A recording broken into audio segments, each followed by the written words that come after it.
Aujourd'hui, on va s'intéresser à une petite révolution dans l'univers du fitness, le tapis de course sans moteur.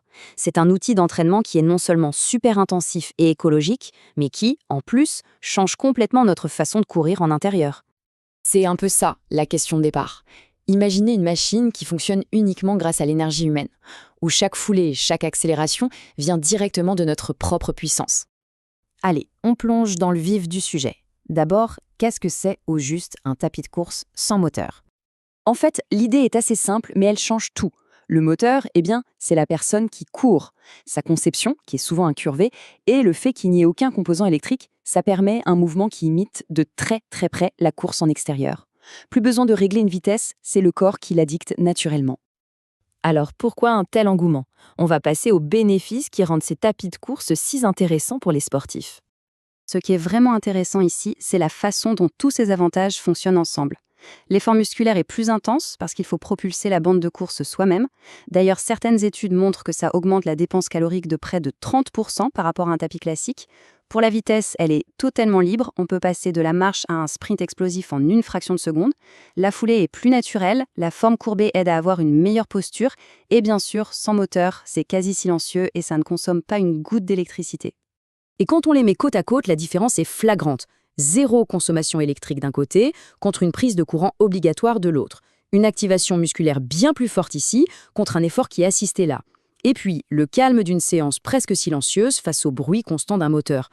Disons pour qui recherche l'intensité et l'efficacité, le choix est vite fait.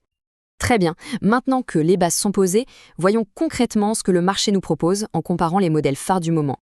Voilà un aperçu rapide des trois concurrents principaux. Le Springbok V2, lui, il mise tout sur le design et la performance de pointe.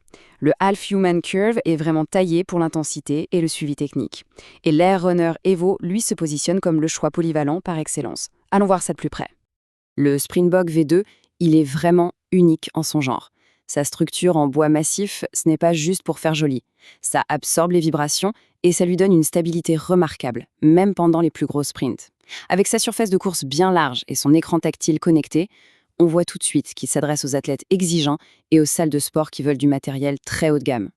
Le Half Human Curve, lui, c'est une vraie bête de performance. Sa grande surface de course met tout de suite en confiance, on n'a pas peur de se lâcher. Son système de résistance magnétique réglable est un atout énorme. Ça permet de simuler des côtes ou de faire du sled push.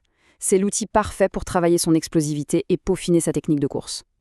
Et enfin, l'Air Runner Evo joue la carte du couteau suisse. Son point fort, c'est son amorti en caoutchouc qui absorbe super bien les impacts et qui protège les articulations. Ça le rend très confortable, même sur de longues sessions. Sa console, simple avec plusieurs programmes et sa résistance magnétique le rendent à la fois accessible et efficace, que ce soit pour la maison ou pour un usage pro. Bon, avec ces trois modèles en tête, comment on fait le bon choix?